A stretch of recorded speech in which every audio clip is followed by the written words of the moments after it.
Bilenge ya Congo, bilenge ya Filika, pe bilenge ya République démocratique du Congo, tango ekoki obolandaka ya bino émission Elikia ya Lobi. Oyo ekelama pe ezali na mission ya informer, former, conscientiser, sensibiliser, pe mingi ko plaider ba vraie cause. Oyo ezozongisa bilenge ya Filika, pe bilenge ya République démocratique du Congo sima. Pe lisusu ezali émission oyo toyebaka ko interpeller conscience ya ba autorité banso oyo bazali en charge de la jeunesse.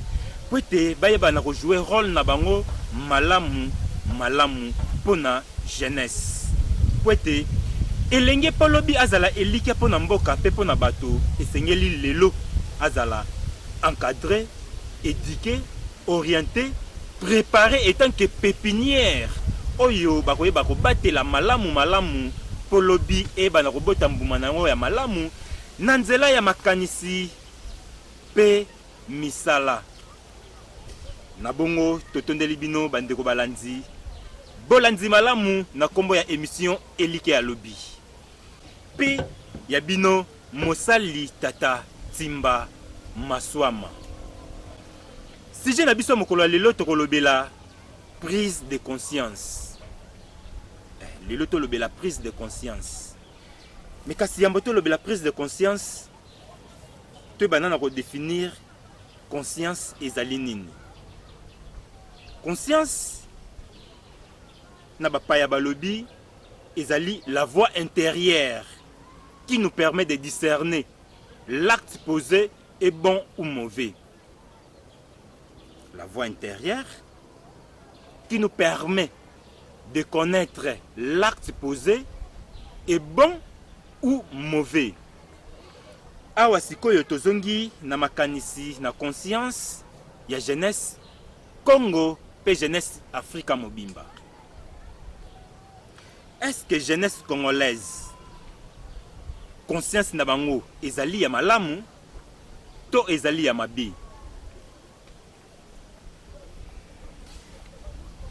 Conscience la jeunesse congolaise lelo par rapport à la réalité otoza nango tozo vivre lelo na kotala pe na komona conscience la jeunesse congolaise ezali na état moko d'inconscience.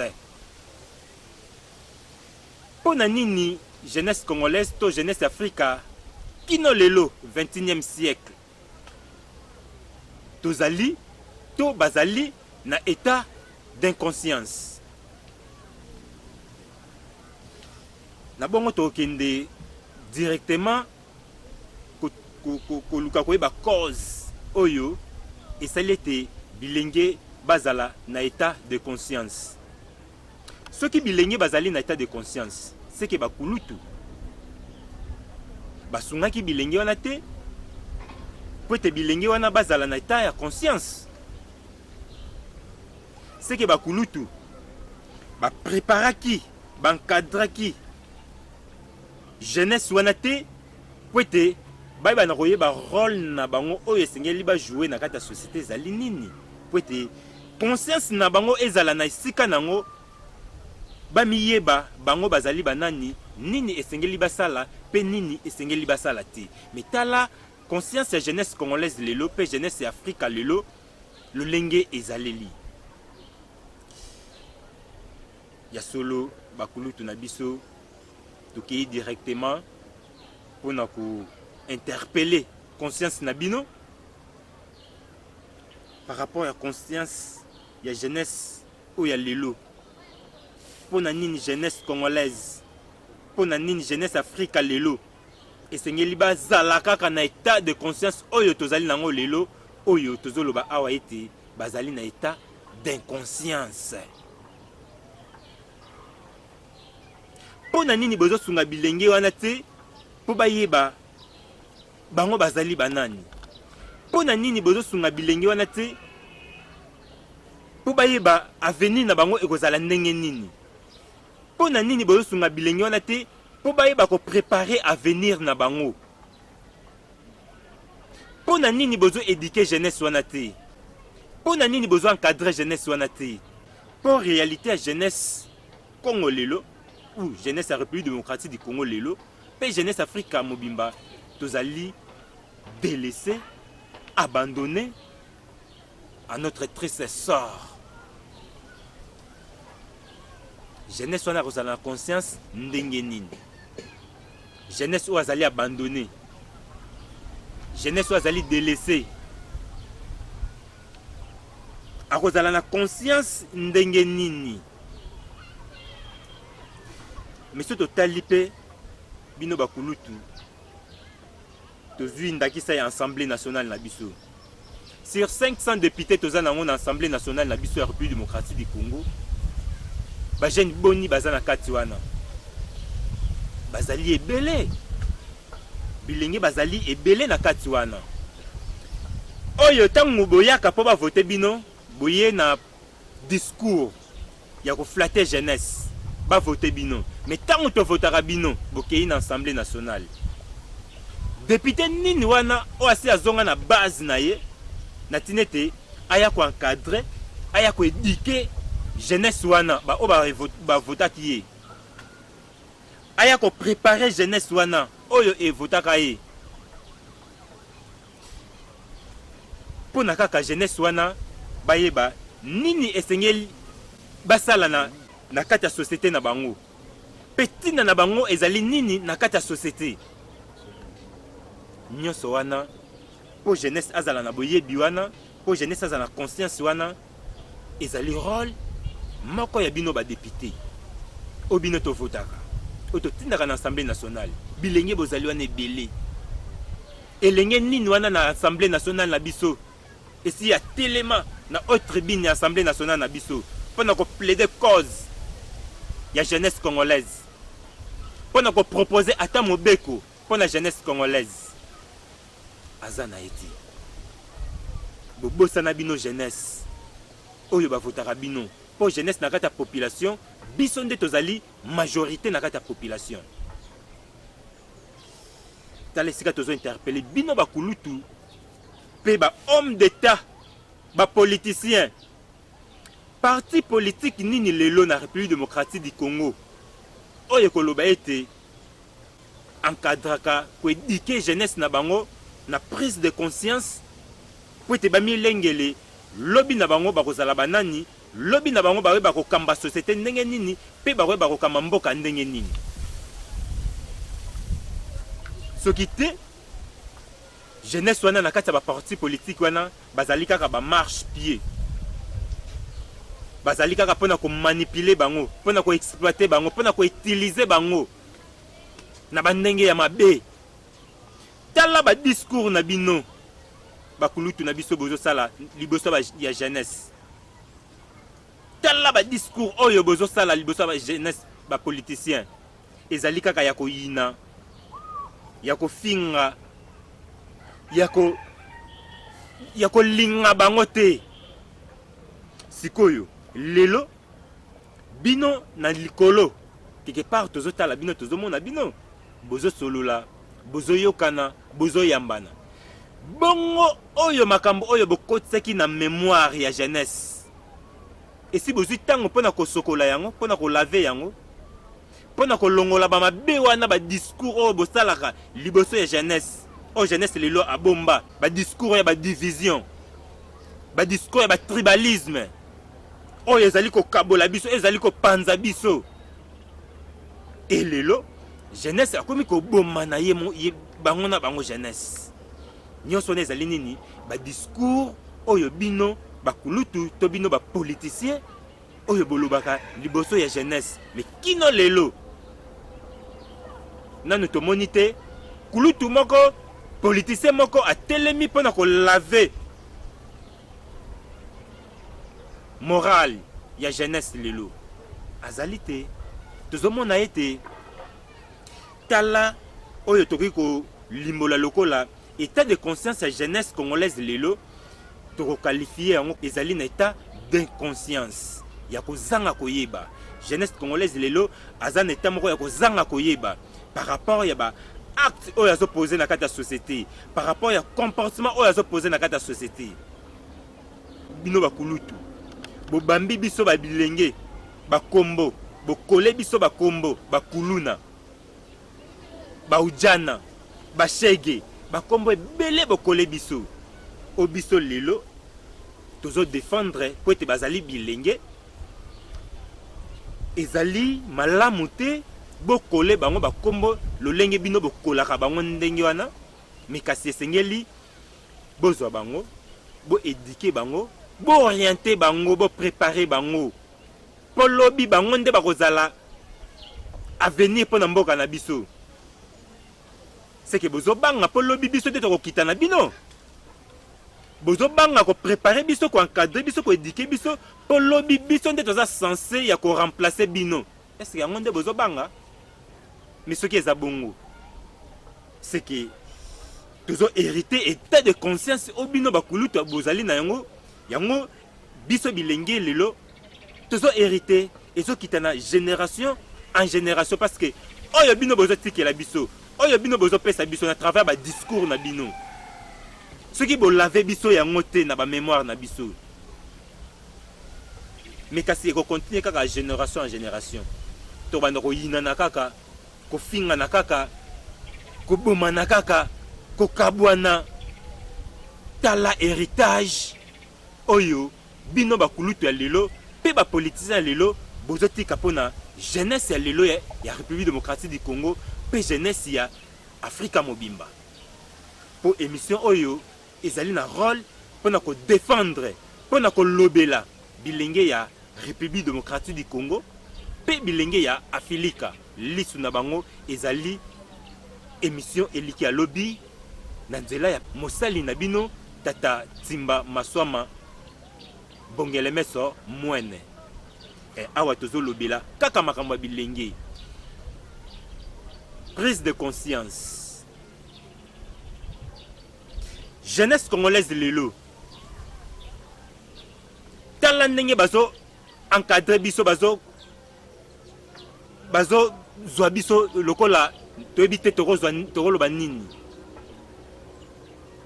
baémission toloyika tolobelaka bino ke bakangaka 600 jeunes oyo babengaka kuluna me biso tobengaka bango bajeune e bajeune wana batinda bango na kanya makasi se na volonté na bango te mpo bakesala bilanga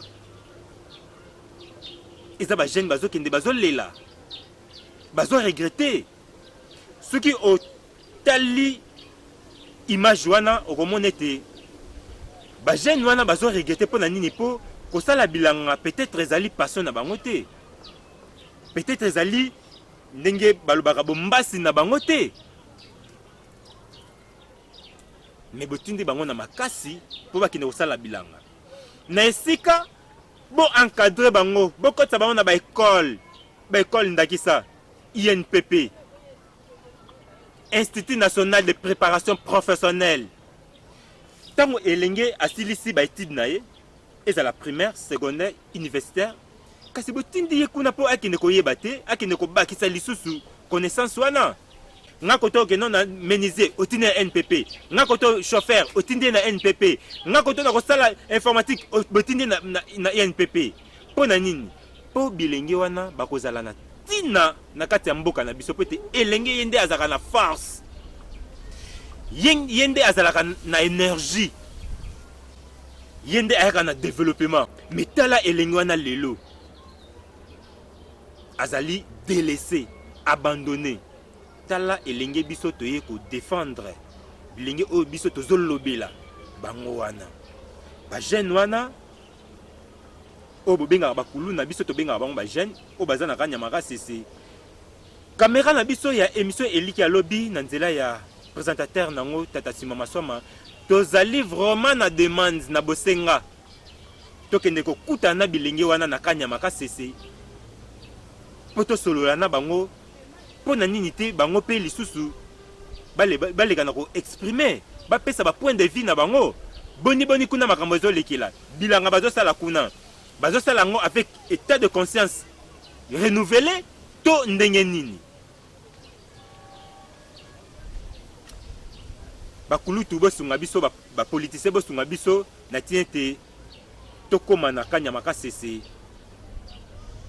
mpo toyeba point de vue ndenge nini makambo ezolekela na kati ya kanyama kasese na bilenge wana botinda kuna na volonté na bango te, na posa na bango te, mais kasi bake kosala bilanga oyo ezali pona intérêt général pe ya Congo oyo tozo soutenir vision wana, mais kasi lolenge manière oyo bozo utiliser wana nde biso tozo déplorer lelo ezali malamu te.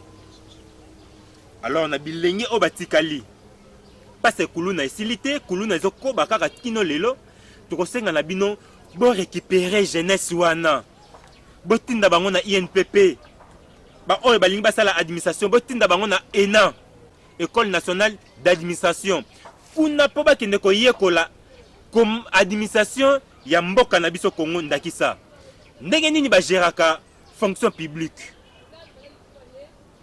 mais encadrement, orientation, préparation. Les autres ont un ministère de la jeunesse. Mais par rapport au fonctionnement du ministère de la jeunesse, est-ce que vous avez joué un rôle là-bas? Vous avez un état de conscience. Le ministère wana. N'est-ce pas que vous avez géré le ministère wana na état d'inconscience? Il y a une jeunesse congolaise dans un état d'inconscience. Mibe Kozo Kamba, bilingue à la République démocratique du Congo, ils ont renouvelé depuis 2003. Pour Mibe Kouana et Banda Lelote, Outa 1969. Outa période de Kala. Outa période de Kala, Mibe Kouana existera Tino Lelo. Période de Mobutu. Période donc nous sommes Tino Lelo tozana de 2003 Tino Lelo 2021 et ça lit déjà 18 ans. Mibe Kowana est-ce que yebani et jouera rôle nango ba autorité bazo respecter yango ba o baza censé ko respecter yango est-ce bazo respecter yango biso tolobité bazo respecter yango te bazo respecter yango te pona nini po ezo jouer rôle nango te yango zomo na jeunesse congolaise kino lelo azaka na état d'inconscience. Alors to kosenga na mibeko wana boyeba na ko redéfinir yango bo balisa yango par rapport à réalité ya jeunesse lelo. Or pona ko balisa état de conscience à jeunesse à lelo, en tout cas sengeli ko fanda ko solola pona mibeko wana ko sangisa couche nyonso o bazana programme pona jeunesse ndakisa nesonyanzila fumukusu kia munzala panda nangola po bangonde bazana programme renouvelé ya jeunesse à lelo congolaise pe africaine. Pona nini te ko associer bango pona kaka to redéfinir mibeko oyo ekokamba biso lelo malamu et tozana mibeko wana po toyebi yango malamu mibeko oyo eza na intérêt moko te pona jeunesse actuelle po jeunesse actuelle azo bénéficier eloko moko te na kati awa article moko te azo bénéficier nango oyo jeunesse congolaise akoki koloba ete voilà et ko permettre ye po lelo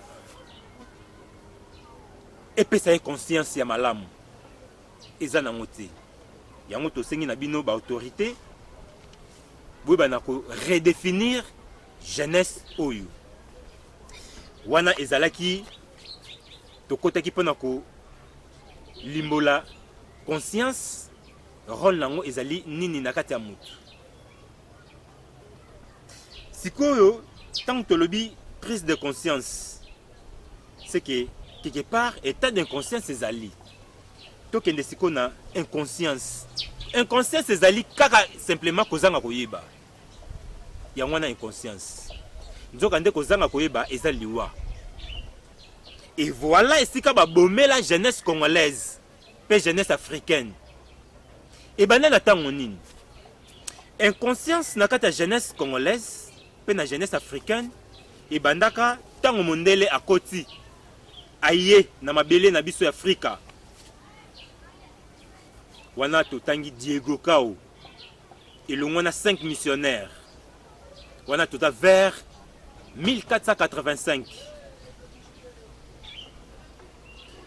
Diego Cao aye na 5 missionnaires wana vers 1985. Baye na mission nini epai ya roi Nzinga Nkuvu na tango wana tozaka na royaume Congo.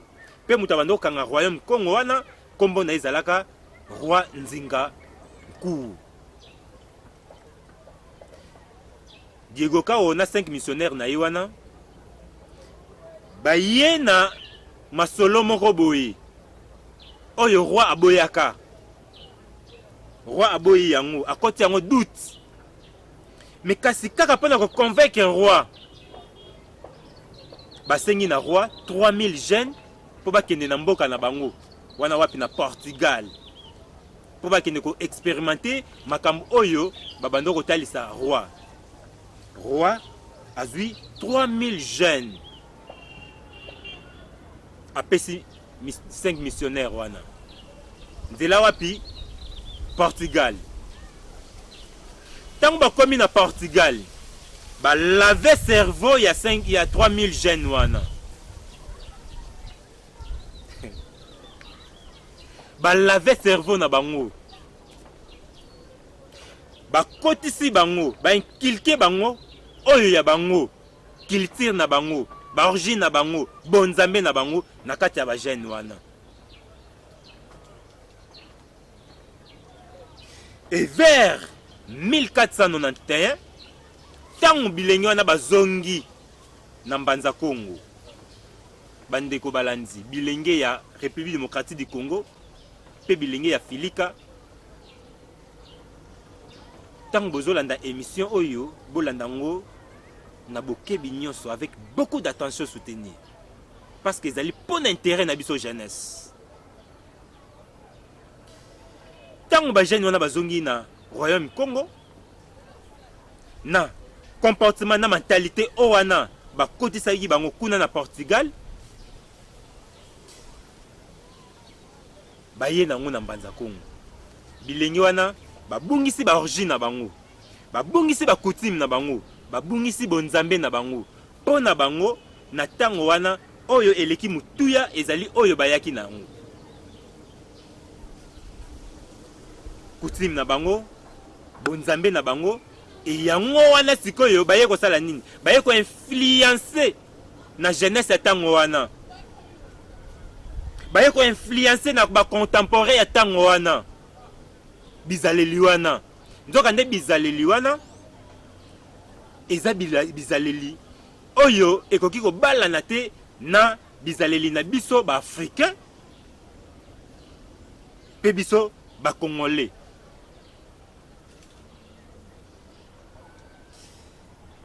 Tango esali bongo ya kipanvita tango bawumelaki na tango nyonso wana ya kozanga koyeba wana babungisi nyonso oyo ezali baorigine na biso nyonso oyo ezali coutume na biso nyonso oyo ezali bonzambe na biso. En tout cas tango wana biso nyonso tobungaka na ye moko roi kutu abungaka mais tozosimba kaka na biteni ya jeunesse. Elenge mwasi moko atelemi wana nani ya kipanvita vers 1704 ya kipanvita atelemi pona kolamusa conscience ya bilenge ya tango wana parce que ya kipanvita na tango wana telemaki azalaki na âge ya 20 ans. Elenge ya mwasi ya 20 ans à prendre conscience que non makambo oyo tozosala nzela oyo tozolanda eza ya biso te eza ya bapaya. Foto zonga na nzela na biso ya bayindo. Aiko lamusa conscience. Mais message oyo bayaka nango. To mission oyo bayaka nango et dérangeaka mundele parce que na moment wana mundele s'imposer. Abimisi déjà ba griffe na ye na kati ya royaume Congo. Azo contrôler royaume Congo mobimba. Akangi ya kipanvita. Asuki na kokanga te kaka lelo lobby baboma ya kipanvita bake kotumba ya kipanvita na mwana na mukongo na kombo ya Kembo Dianzenza. Est-ce que bilenge boyebi histoire wana? Batumaya qui vita vivante, mwana mwasi. Na tango wana ya 22 ans parce que mission na ye asala pendant 2 ans. Batumaya vivante. Pour un message ya ki nango ya ko lamusa jeunesse. Pour nini mundele atumbaka ye? Pour nini akataka mission wana? Pour mundele ayebi ke jeunesse yende azalaka bokasi pona mboka. Yende azalaka force ya mboka. Yende azalaka énergie ya mboka. Mundele nako yebaka makambo nyonso wana, il faut ko boma jeunesse wana, il faut ko désorienter jeunesse wana, ko détourner jeunesse wana. Abomi yaki pa vite atumbiye et atumbaye mokolo nini bandeko balandi le 2 juillet 1706. Tango atumbiye na pona ko boma trace wana, pona ko boma message wana, pona ko boma mission wana pour jeunesse future. Ba ezala repère pona bango te na programme scolaire na ye. Ache mokolo wana journée ya proclamation paix ya grande vacances. Est-ce que jeunesse congolaise, jeunesse africaine boyebi histoire wana? Boyebi yango te. Po batangisa bino yango te pe balakisa bino yango te.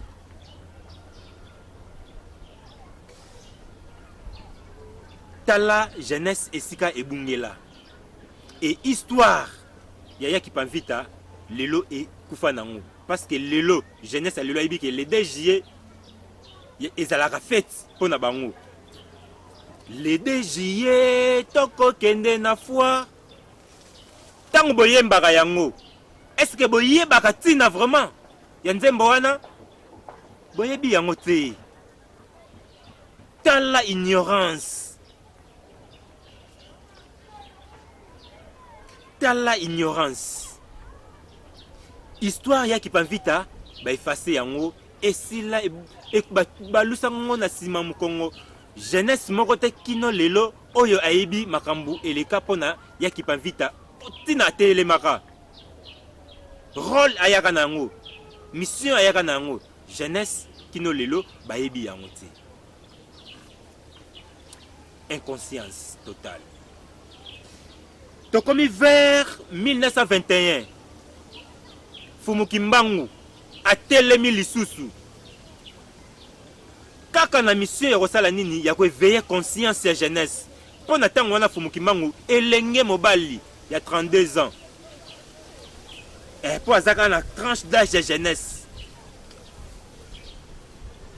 Atelemi. Pona ko conscientiser, pona ko éveiller conscience ya jeunesse atango wana, ya ba contemporain atango wana, que tozonga na bokoko na biso, tozonga na ba origine na biso, tozonga na bonzambe na biso. Po mundele abungisaka biso na nyonso wana tango amemaka biso na Portugal. De génération en génération. Et en 1921, Fumukimbangu atelemi pona ko lamusa lisusu makanisi ya bilenge. Mundele asepeli te na message wana. Akangi Fumukimbangu. Injustement. Fumukimbangu asala eloko te. Mais ba compréhension nyonso wana bolandaka mingi mate ya Fumukusu kia munzala panda na ngola kuna nde bokozwa mozindo na yango. C'est-à-dire tokotalisa bino esika bokozula yango. Fumukimbangu bakangi ye injustement batindie na prison na Katanga.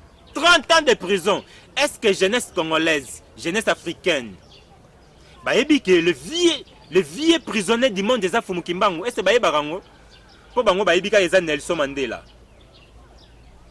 Nelson Mandela sala 25 ans.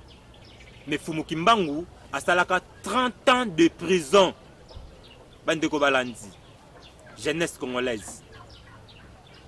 Le plus vieux prisonnier du monde. Fumukimbangu. Est-ce que boyebi yango? Boyebi yango te. Aye na message yako éveiller conscience ya jeunesse ya ntango wana mpo bazonga na baorigine na bango na bonzambe na bango mpe na bakutine na bango. Ntango bakangi ye wana na prison 30 ans e Fumukimbangu azongisi molimo na mokili ya molimo, histoire ya Fumukimbangu baefase yango kaka mindele bandeko balandi. Yango ezosala raison kino lelo jeunesse congolaise, jeunesse africaine bayebi te mission ya Fumukimbangu ezali nini.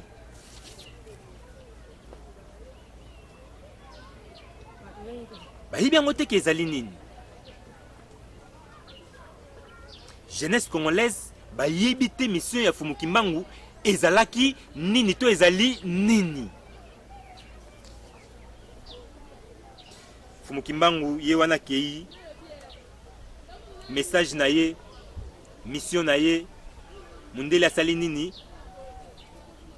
afini yango, abungisi yango, aboko tangisa yango na jeunesse, azo tangisa bango kaka oya bango kuna, kaka mission oyo bakendaka na 3000 jeunes wana na Portugal, même mission oyo bakontinue ki nango awa siko na kati ya Mbanza Congo, to na kati ya mabele na biso Afilika pe mabele na biso République du Congo.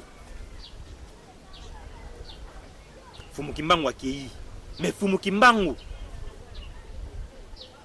avant akuzonga na mokili ya molimo, c'est-à-dire avant akufa, atikaka prophétie. Est-ce que jeunesse congolaise, to jeunesse africaine, bayebi prophétie wana?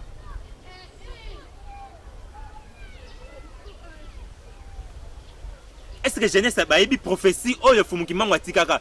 Pona nini totuni bongo? Parce que, pour votre information, République démocratique du Congo est un pays prophétique. Est-ce que vous avez bien? Est-ce la pasteur? Est-ce la abbé? Est-ce la professeur? Est-ce la enseignant na niveau nyonso? Est-ce que vous avez bien que République démocratique du Congo est un pays prophétique prophétisé par Fumukimbangu?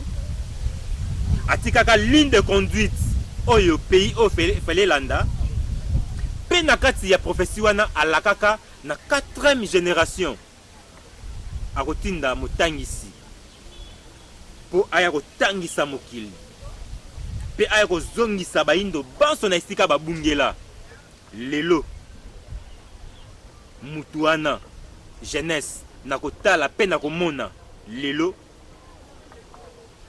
Fumukusu kia munzala panda na ngola nesunga nzila bongele meso mwene bango wanande bayi oyo tomoni oyo tozo constater bayi na vision na ndenge prophétie lobelaka ozo tangisa mokili lelo nani oyo ayena na enseignement oyo zo zongisa lisusu bayindo oyo ezo conscientiser lisusu bayindo oyo ezo conscientiser jeunesse oyo ezo éveiller conscience jeunesse ya ba noir ezali nani lelo na Afrika pe na Congo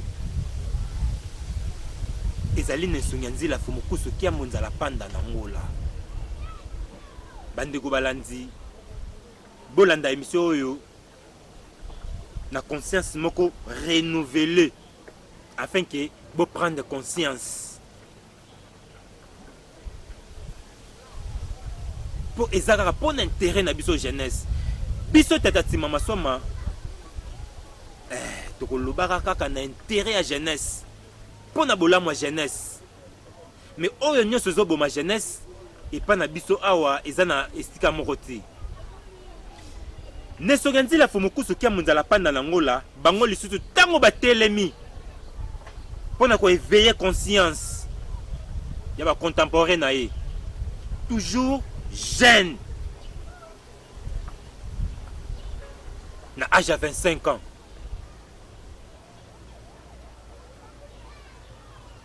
Fumukusu kia munzala panda na ngola atelemi pona kozongisa biso lisusu bozonga na esika tobungela tobunga na nini tobunga na bonzambe tobungisa ba origine na biso, tobungisa ba coutume na biso, tozonga na esika tobungela. Pona nini ay kozongisa biso po à prendre conscience que kosambela banzambe bapaya ezali bowumbu. Eko memela bino bénédiction moko te, eko memela bino bolamu moko te, eko kumbela bino développement moko te. Nde fumukusu akomi tina niveau koloba tango nyonso mingi bakulutu na biso, ba autorité na biso, ba politicien na biso boko continuer kaka na kombo ya bapaya ya banzambe bapaya awa na mabele na biso Congo, ya kotika Congo na maboko ya nzambe bapaya. Eloko ekobunga ezali te, eloko ekochange ezali te. Tala mission fumukusu baye nango lelo pona kolamusa lisusu makanisi ya bilenge ya lelo pe bayindo banso ya Filika pe ya République démocratique lelo oyo batol telema butu moyi bazolamusa bazoloba tango nyonso. Alors message, connaissance, mission o baye nango banglobe yango na o babengi Nsiku Miantemono Anza to les lois de la création. Yangonde aye nango afin que ezong sa lisusu conscience ya biso bayindo, ezong sa lisusu conscience ya biso jeunesse na esika na yango poto ba rôle na biso ezali nini na kati ya société, importance na biso ezali nini na kati ya société, biso bilenge tozali ba nani, nini esengeli tosala pe nini esengeli tosala te. Jeunesse wana ezali connaissance ya fumukusu kia munzala panda na ngola oyo aye nango na eleko oyo. Mekasi poto zwa compréhension ya connaissance wana ya éveil de conscience wana tolanda nanu élément toyaki na yango na nsima ngonga bongo to akocontinue lisusu kodévelopper ndenge tozodévelopper lelo est prise de conscience. Tolanda élément oyo na bokebi nyonso avec beaucoup d'attention soutenue. Soki tozali elongo na régie bo balancer élément oyo toyaki nango mpona koéveiller conscience ya jeunesse congolaise pe jeunesse africaine pe jeunesse ya mokili mobimba. Tolanda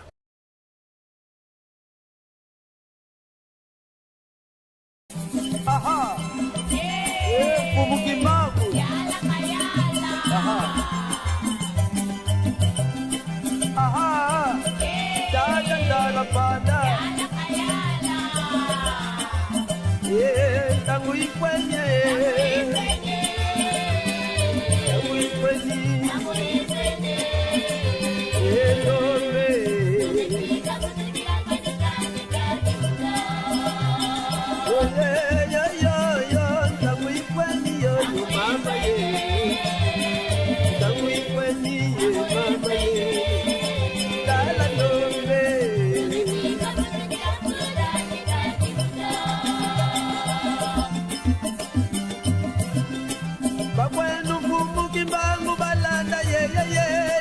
bakwenu mutamajua balanda gaga ye bakwenu mutanumumba balanda ye bakwenu yakitakanga balanda ye bakwenu mutanumumba balanda ngenda tamene kakasambila kaka yeye jaji mama jaji nkanda lungi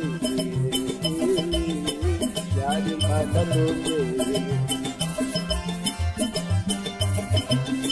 bakwenu kumuki bangu balanda ye bakwenu mutamajua balanda gaga ye bakwenu yakitakanga balanda ye bakwenu mutanumumba balanda bakwenu mutamajua balanda Ngita tamene takachangila kaka yesu Yadi mama kyali kaka toke Yadi kaka toke Yo Namu ikweni ye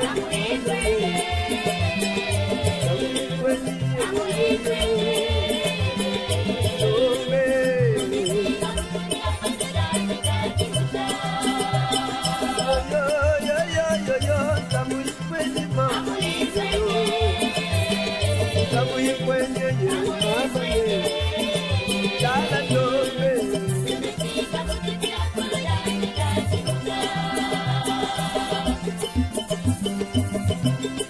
Bagwenu yakipavita balanda Bagwenu mama mafuta balanda Bagwenu kakalina balanda Bagwenu magodine balanda Bagwenu yayajika balanda Ngita tamini kakachamila kaka Maria Kyali Yaya kyali kaka tume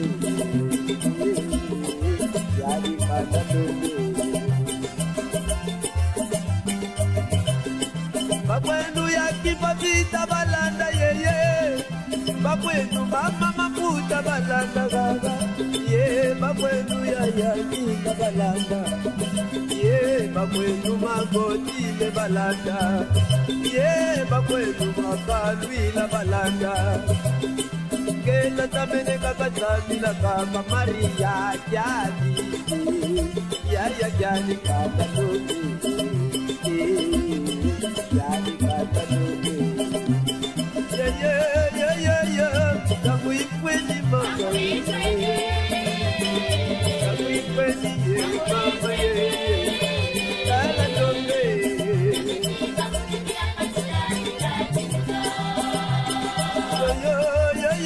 Yo Namu ikweni mama Namu ikweni ye mama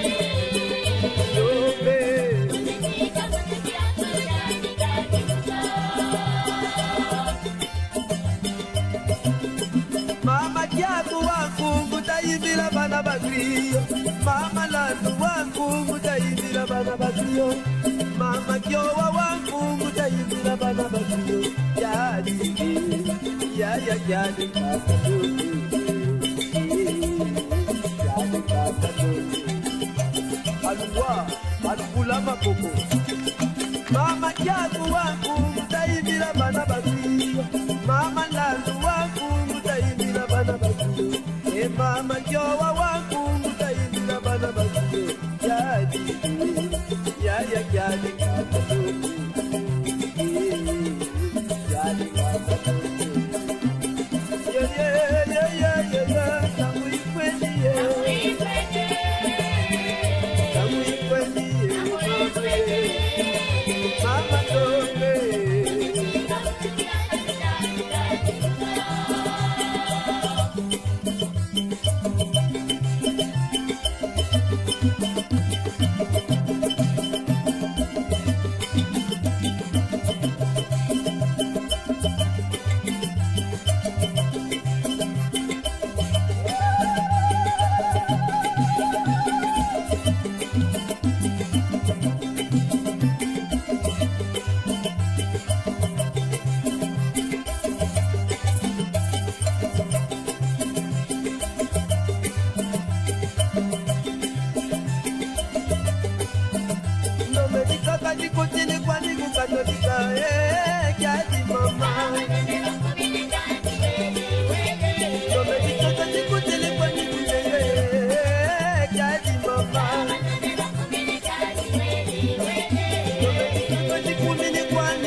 opposition na majorité tosangana biso banso totala bilaka oyo elakaka mfumuki mbangu leleko ya 4e président nde bakofuta biso nyongo na mindele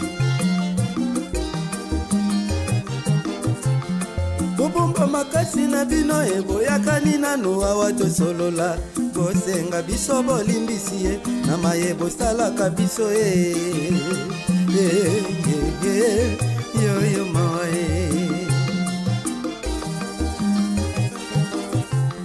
bobomba makasi na bino eboyakani nano awa tosolola bosenga biso bolimbisi bofuta biso nyongo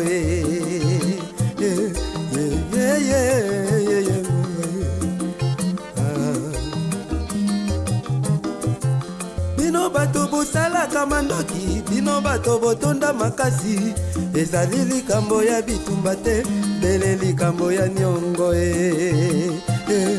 bapesaka pasi na joueur oyo aza na terrain botika bilaka ekokisama bino bato bosalaka mandoki bino bato botonda makasi ezali likambo ya bitumba te likambo ya nyongo yoyo mawa utanele kwa nzinga nkubu toyambaka bino maboko akofungwa manzoka boyaka na mayele mabe ya kobotolo biso mabele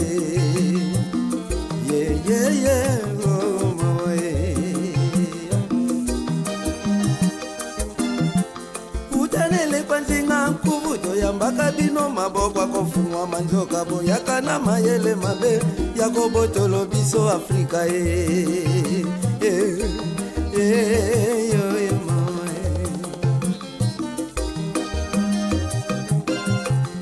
botumba bamboka na biso boboma bakoko na biso liwa ya ndenge nini oyo bino mindele bobomela biso te ya kotumba na moto botumba ya kobwaka na mai bobwaka na masasi kutu koloba te na bapoison soki bapoison nyonso wana mpo Afrika entre 1880 et 1960. Donc, l'Afrique n'était même pas un État. Ils sont venus prendre des choses qui ne leur appartiennent pas. Et ils ont mis dans ces musées pour récolter des millions et des milliards. Ce qui nous appartient, nous appartient. Nul n'a le droit de venir prendre ce qui appartient au peuple africain parce que c'est notre patrimoine, c'est notre richesse. Et ceci a apporté des millions et des milliards à toute l'Europe occidentale. Donc vous voyez que je me démerde pour dévisser ça. Venez les frères, on va dévisser ça, on va partir avec à la maison. Voilà. On part avec notre bien, je suis venu récupérer ça au musée de Quai Branly. Donc je pars avec à la maison. C'est une richesse qui nous appartient et qui aujourd'hui mérite de retourner à la maison. Pendant que ces choses ont été pillées, c'était sous la colonisation et sous l'esclavage de 1880 justement en 1960. Vous voyez tous les œuvres d'art venues du Cameroun, du Congo, du Sénégal, du Bénin et de partout. Voici ces œuvres d'art qui ont été pillées et je suis venu récupérer ça. Au nom de l'unité, la dignité et le courage, ça rentre à la maison. On ne demande pas à un voleur la permission de prendre ce qui vous appartient. Ils ont pris ce qui ne leur appartient pas. Je suis venu prendre ça et je récupère ça. À tous les Africains de l'humanité tout entière, vous qui avez contribué à voir l'Afrique pillée, à voir les Africains mourir et couper, alors l'heure est venue de rétrocéder toute notre richesse. Je suis venu ici récupérer le bien qui m'appartient. D'ailleurs, ceci est le symbole même de mon clan et de ma tribu. Je ramène en Afrique tout ce qui a été pillé, tout ce qui a été volé, alors que le sang des Africains coulait de 1880 en 1960, les fruits du colonialisme, du pillage et de l'esclavagisme. Vous, le peuple français, vous avez sûrement contribué.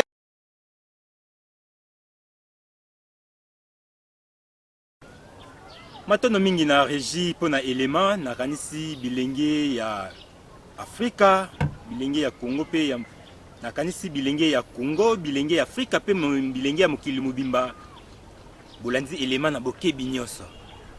Tala état de conscience, tala prise de conscience wana. Biso pe tatati maman soran tolobi étant que digne fils de Mbouta Sankara, digne fils de Mouzé Kabila, digne fils de Nesonganzila Fumukusu kia munzala panda na ngola. Poko yeba mututa wazana na bomoi. Po yende ayeli biso connaissance oyo tozana ngol lelo renouvelé. Oyo ezongisi biso bomoto. Oyo ezongisi jeunesse na esika na ye. Po akanisa lisusu. Oyo ezongisi jeunesse na considération na valeur na ye. Connaissance oyo soki bombozo yango ezali na kati ya nsiku miatemono anza to les lois de la création. Soki bombo mona mbeko wana ezali wapi bokoluka ngona religion africaine. Et na religion africaine boluka ba centre nyonso oya vuvamu esika nyonso centre vuvamu ezali kota tuna nsiku po ozala na connaissance ya modèle ya boui. Mais kasi pour comprendre yango malamu tolanda lisusu élément oyo ya Fumukusu kia munzala panda na ngola ndenge alimbolaki ndenge nini mindele bayaki pona kokosa biso pona koyiba biso bikeko na biso wana soki tozali elongo na régie bo balancer élément ya Nesonganzila Fumukusu kia munzala panda na ngola tolanda.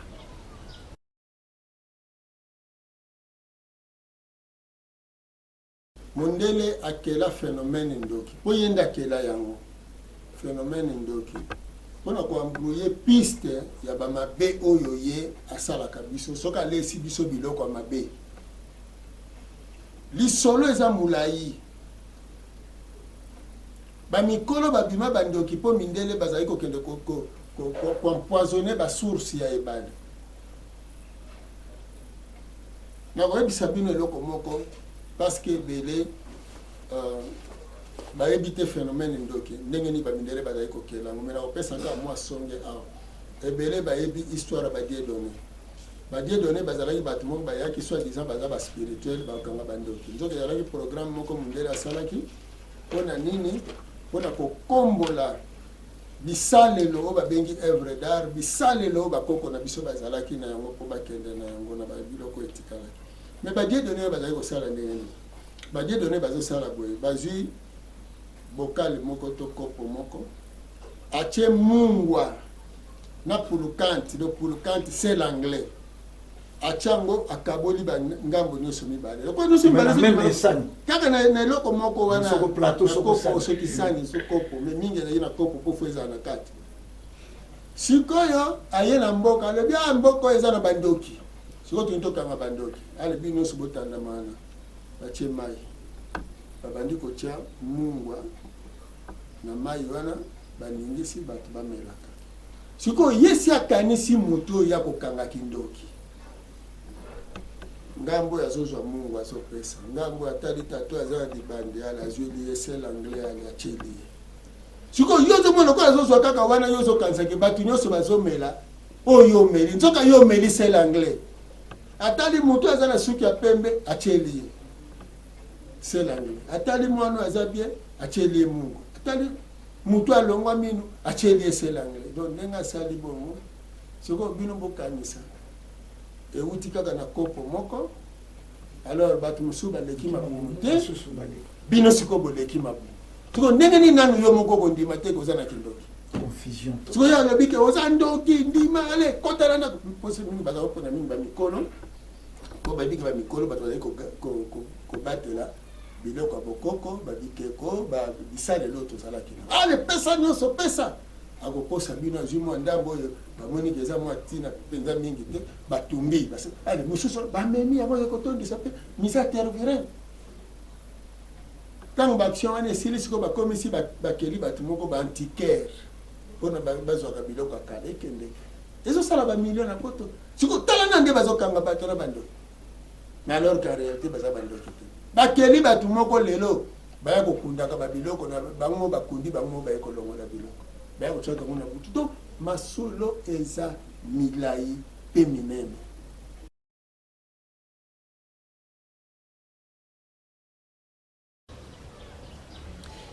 Matondo mingi bandeko balandi botolanda bokebi nyonso elema ya fumukusu kia munzala panda na ngola ya solo balobaka television ezali ngonga elema ya fumukusu ya ngonde ebendi suka ya émission na biso mokolo ya lelo oyo ekumbeli biso prise de conscience lelo biso tatatimba maswama toye po tokabola na bino elongo po elamusa bino lisusu makanisi po ezongisa bino na bomoto na bino po boyeba elenge ozali nani tina na yo ezali nini na kati ya société participation na yo ezali nini contribution na yo ezali nini po na développement ya mboka na biso Congo po na développement ya Filika po Congo eza na makambo ebele lelo ezosengama esengeli ezwa ba solution pe Afrika eza na makambo ebele oyo ezoluka esengeli ezala tuluki la solution nango lelo mais kasi na prise de conscience nini tala prise de conscience totindi bino boluka nsiku miasemono anza to le loi de la création na religion africaine boluka ba centre ya vuva munyonso esika ezali bokokuta mibeko wana pe bokozwa boyebi wana prise de conscience wana ekolamusa bino lisusu lelo po toyeba ba droit na biso ezali po toyeba ba devoir na biso bilenge ezali nini pe ba droit na biso ezali nini soki bolandaki biso malamu na nsima kamera tozalaki na tata Zubila na montage tozalaki na tata Timba Superlatif na réalisation tozalaki na tata Ngala oyo tobengaka 9 lumière na coordination tozalaki na tata na cordon Kivuya bango basungaki biso na tinete maso maleka malamu soki bolandaki biso malamu pe koba ko soutenir émission oyo eliki ya lobby tala vuva mu télévision et offrir na bino jeunesse pe bandeko balandi espace to tribune na tinete bolekaka boya kotalisaka bino makanisi bobenga biso bisika nyonso bozali na ba numéro oyo eza affiché na site ya télévision na bino tokoya na tinete makanisi bozali nango ezali malamu mingi mpona koéclairer jeunesse africaine pe jeunesse ya République démocratique du Congo totondi botondi vuva mu télévision chaîne ya bonsomi chaîne ya bwanya chaîne ya mayele totondi botondi directeur général na biso tata Kwamambu Nzakomba totondi botondi directeur général na biso tata Kwamambu pe bongo directeur de programme na biso tata Kambuya totondi directeur de programme na biso tata Kakonda Mbuyi kimia etikala na mabota na bino tokosenga na bino bilenge nengo asenga yula autrement dit la reine de Nzinga bozali na charge ebele ya encadrer jeunesse boko bakolanda émission oyo ekolamusa bino lisusu makanisi ekopesa bino orientation ya malamu po conscience na bino ezonga na nzela po boyeba rôle na bino ezali nini touti wapi